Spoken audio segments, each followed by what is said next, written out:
Well, you know, it doesn't look scratched to me. Well, it is. Watch out. Maybe there's something wrong with the tape deck we played it on. You know, that thing has been churning out rock and roll for the sorority for years. Thanks, man. Oh, sure.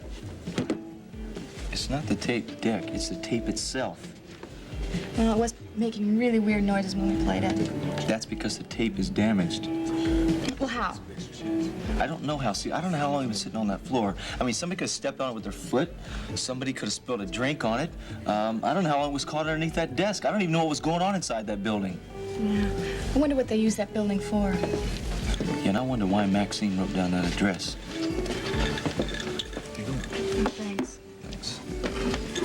So, what do we do next? Well, next I gotta clean this baby up. I'm gonna take it back to WEON with me tonight, and I'm gonna have some time to mess with it before the broadcast. What do you mean, mess with it? Well, there they have this really special kind of processing equipment, which will allow me to mask the noise, and I can enhance what's underneath.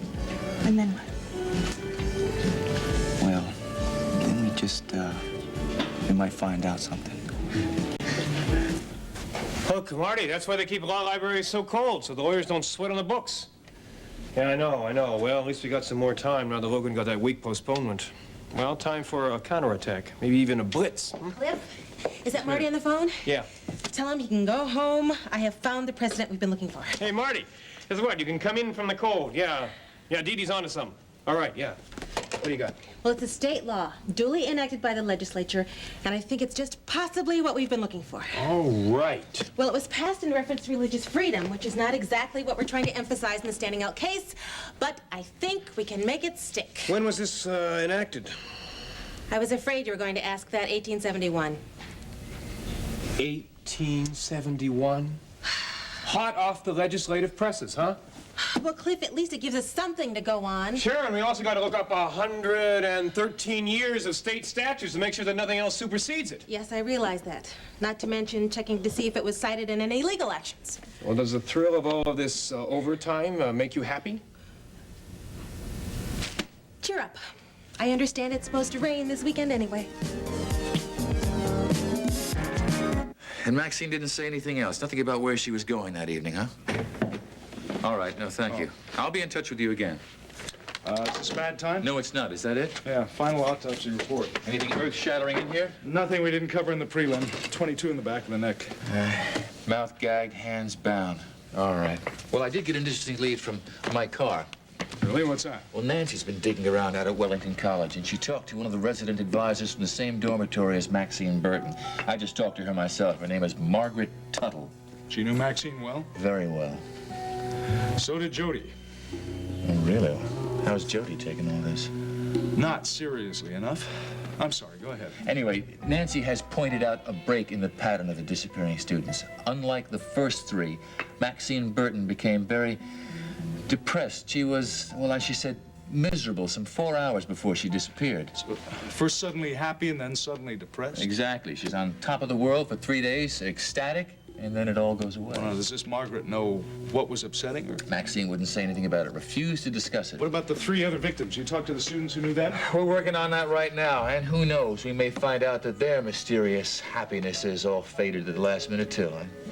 So this Maxine was gloomy for 4 years at college, 2 years at graduate school. Then all of a sudden she was happy for 3 days. Then she was depressed, and then she disappears. Mm-hmm. Don't forget the last step. Then she dies.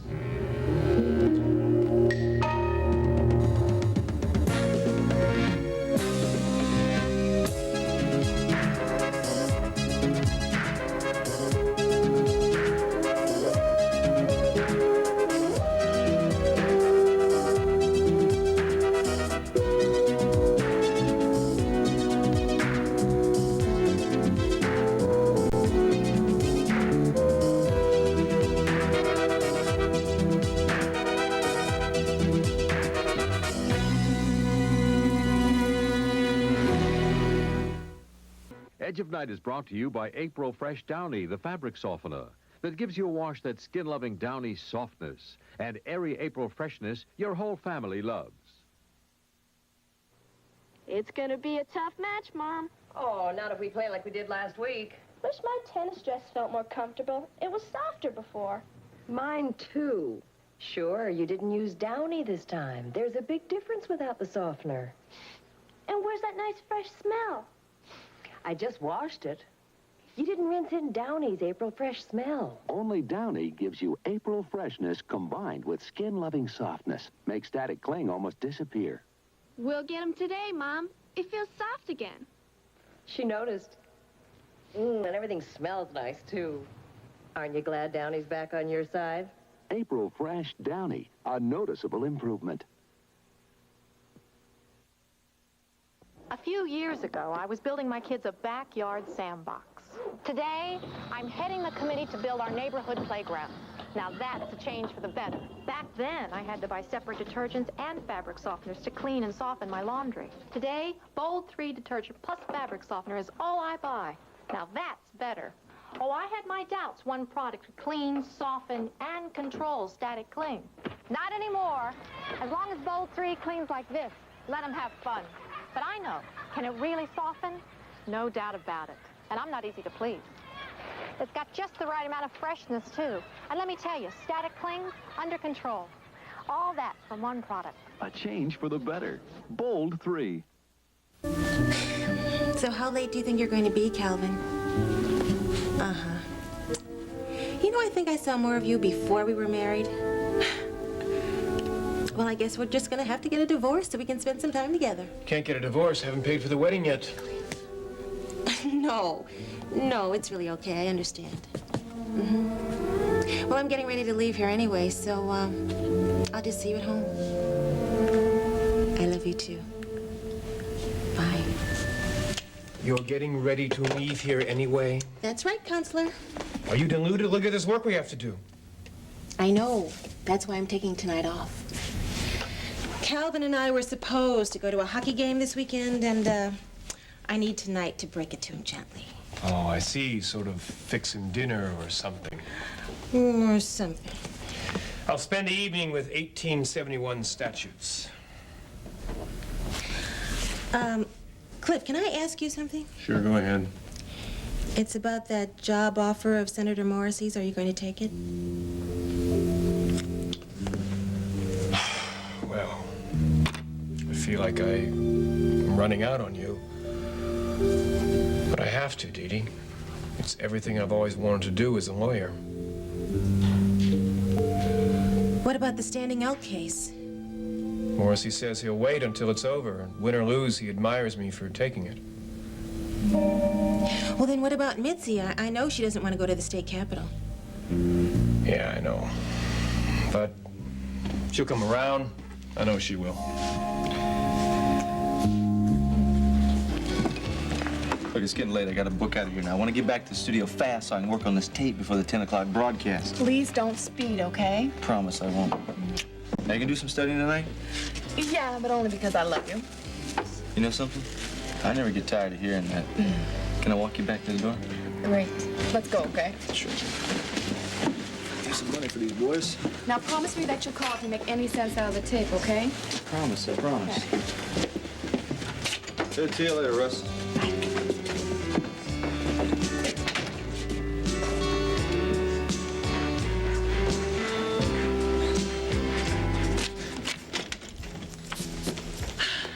Nine o'clock tomorrow morning, sharp. 9 o'clock, I promise. What are you gonna cook Calvin anyway? You hate to cook. I guess I'll just fix him what he likes best. You know, what's that?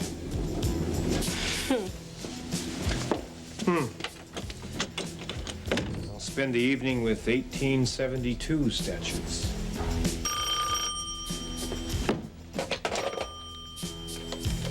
Nelson and Bannister, yeah. Sky! Yeah, right, yeah, talk louder. Well, how is France, huh? The wine really that good? What'd you find out about Proud Bear and then? The answer lies in Monticello. How profound, Sky. Need I remind you that I'm the one that told you that before you went over there in the first place?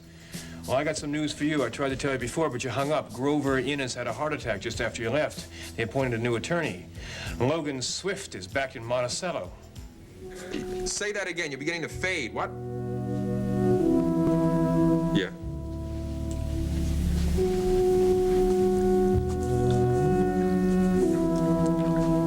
completely now. I can't. Here's some raspberry jam. Anything else, madame? No, thank you. This is just wonderful.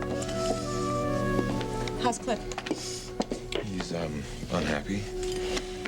Well, I guess we're gonna have to go back to Monticello very soon. Yeah, I guess we will. All the answers are back there. What's wrong with you? Cliff just told me that the attorney who's defending the city, Grover Innes, had a heart attack. He's being replaced. So? You've spoken to Jolene almost every day since we've been away, haven't you? Why? She didn't say anything to you about it? What, Skylar? He's going to be replaced by Logan Swift. Logan Swift is in Monticello. He'll be there when we get back.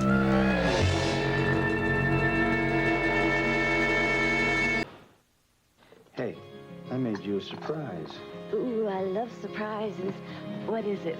Cafe Irish Cream. General Foods International Coffees introduces Cafe Irish Cream, the new coffee warmed with the flavor of Irish cream.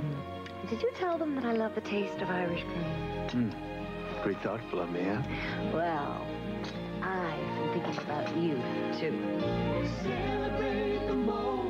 With new Cafe Irish Cream from General Foods International Coffees.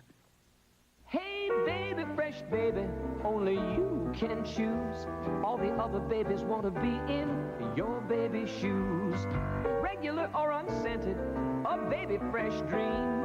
Only you got two choices to get tender, love, and clean. A thicker wipe, ooh, a bigger wipe, too. Baby fresh babies, here's some baby fresh news. Regular or unscented, baby, you can choose. And here we have framed portraits of Sherlock and Oliver Wendell Holmes. It's nice. Beth, I think you're missing the point. A detective married to a lawyer? Oh, it's a cute idea. Beth, are you feeling all right? You look a little tired. Oh, I guess I'm a little down. What's wrong? Well, doing stupid things tends to take a lot of energy out of you. I think you're being hard on yourself. I cannot picture you doing stupid things. Well, then, you don't have a very good imagination. Well, then, okay. What kind of stupid things? I was trying so hard to be fair to Miles and Chris, dragging these solemn oaths out of Derek, and I promised to keep my distance, and what do? I end up making matters worse. Beth, that was not entirely your fault. It was entirely my fault. I'm a meddling idiot. From all my good intentions, I end up doing exactly what I told Derek not to do, which is to interfere. But Beth, no harm was done. I don't agree. I got everybody mad at me and stirred up all sorts of hostility. No, you're talking about Chris and Derek and Miles. These are not the kind of people who hold grudges. No, they don't mean to. Okay, then who's still mad at you? Tell me. Well, Miles says he forgives me, but I know that Chris is still really upset. I mean, nothing has turned out the way I wanted it to. Are you absolutely sure about that? Excuse me a minute. Who is it? Me. Oh, Mitzi. Hi. Hey, Beth. Hi, Mitzi. Listen, Dee Dee, I was just about to catch a train to Wellington College when I remembered that you have my sunglasses. You know, you're right. I have them in my purse. But, Mitzi, it's almost dark outside. Are you sure you're going to need them? Well, you see, that's what I thought. You see, I figured that if I killed time by coming over here to get them, that I wouldn't need them by the time I actually left. Right. Right. What takes you to Wellington, Mitzi? The nightlife. Mitzi, Cliff is working late tonight, so, who are you going to sample this nightlife with? With Jody. I just called her. She's agreed to stop studying and come along with me. Is Wellington known for much of a nightlife? Oh, Beth, I hope so. Because, you see, I have this plan.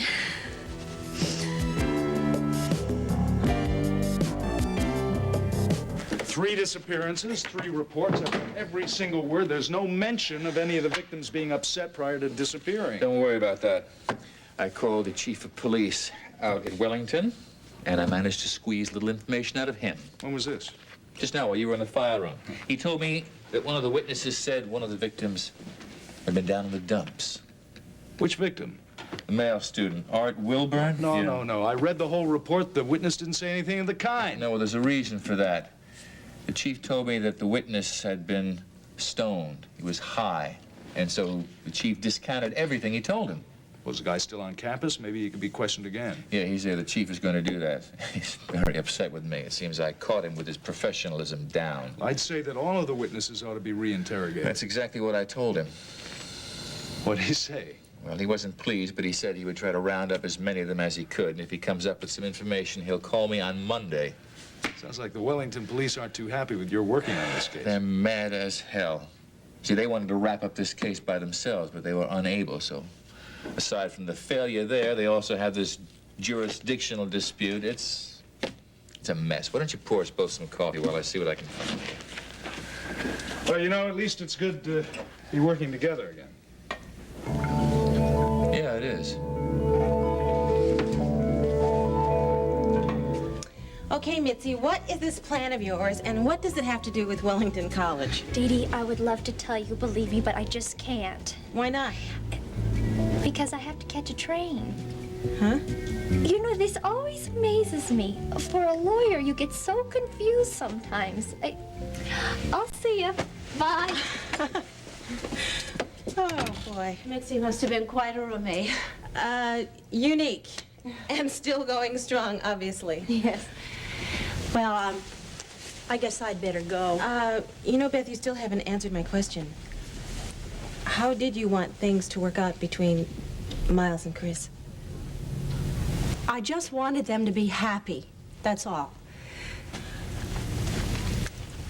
Beth, you love Miles. Isn't that right? Yeah. I'm afraid so.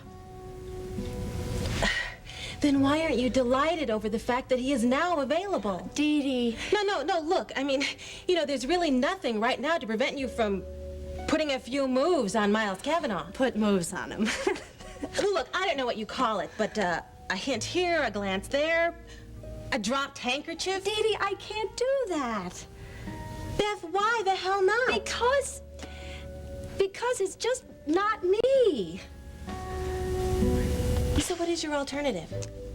To walk up to him and say, Dr. Cavanaugh, I'm madly head over heels in love with you? No. Does that appeal to you? No, not really. You know, Beth, there's really nothing wrong in just putting a few moves on the man. Now, look, I'm not suggesting that you leap in front of him and do a striptease, but... Beth, can I ask you a question? Of course you can.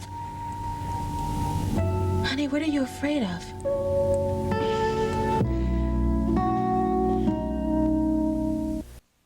Mom, help! Look! Mrs. Wilson, Bobby's cut got better.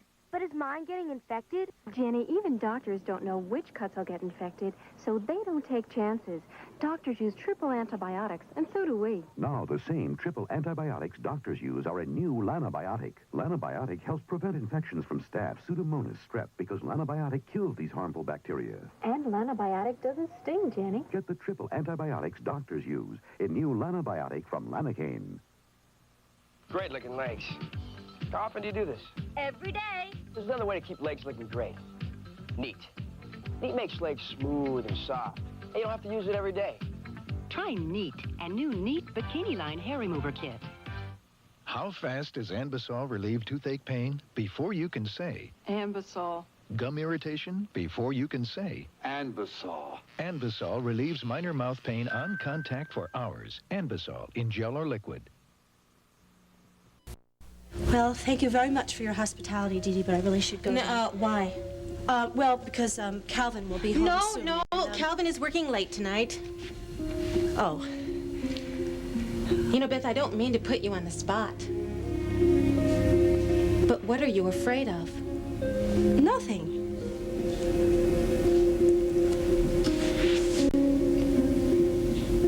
You know, I remember you told me once about this boy in high school that you had a crush on. Beth, has there been any other man in your life? Yes, of course. I mean, there haven't been a great many men, but no, I'm certainly not a virgin. Then why do you insist on keeping this distance between you and Miles? I have to go. I'm very sorry. No, wait a second. I'm your friend. If you can,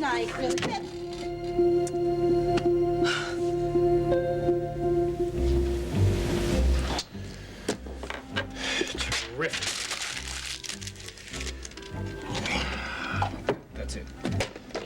He can go home and cook for Calvin. Marty can go who knows where and do who knows what. Cliff can have a little fun, too. Yeah. Come on, Mitzi. Answer the phone.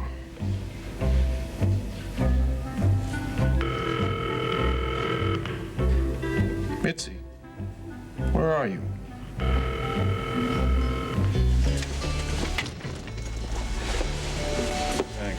Yeah, it's great. Evening, ladies. Oh, Thank you. What would be the name? Thank you. Well, I think I'll have a small pizza and a diet soft drink. yeah, we want some of that great pizza we had the other night. I'll have the 2 cheeses on the pizza with the special sauce and some orange juice, please. Thanks. Why don't you get the order right for once? You know that Mr. Teal, he has not said one nice word to anyone since I've been coming here. You know, he's not a very nice man. I know, and that is exactly the reason I came here. I'm gonna talk to that man.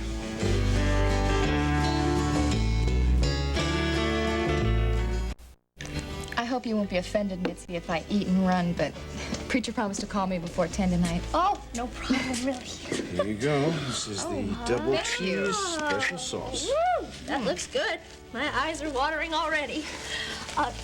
What's your name again? Russ. Russ. Yeah, Russ. Russ, could you ask that Mr. Teal fella to come over here for a minute? I'd like a word with him. You kidding? No, really. Could you do that for me, please?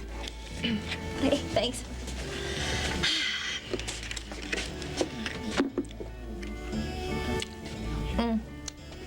That special sauce is absolute heaven. It's great. Really? It kind of looks like Russian dressing with tomatoes. Is there something wrong with the food? No, it's fine. Well, the cook's new, you know. No, really, Mr. Teal, I didn't want to talk about the food. I wanted to ask you something. Are you happy? Do I look happy? No. And I just might be able to put you out of your misery. Mr. Teal, I want to take this restaurant off your hands. Betsy, what are you doing? I know exactly what I'm doing. But what about chilled salad forks and tablecloths? Jody, I've got to be honest with myself. I mean, I can't afford a place like that. Not yet, anyway. But what I can afford is a cute little place to fix up. Charming, quaint, mine.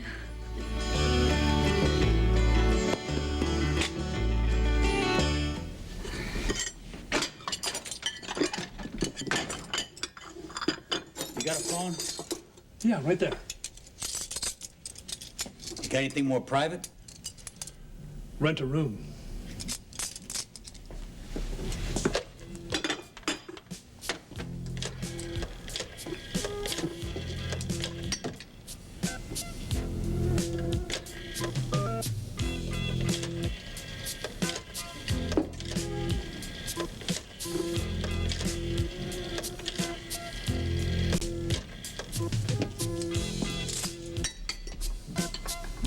Mr. Adler, it's Donnie.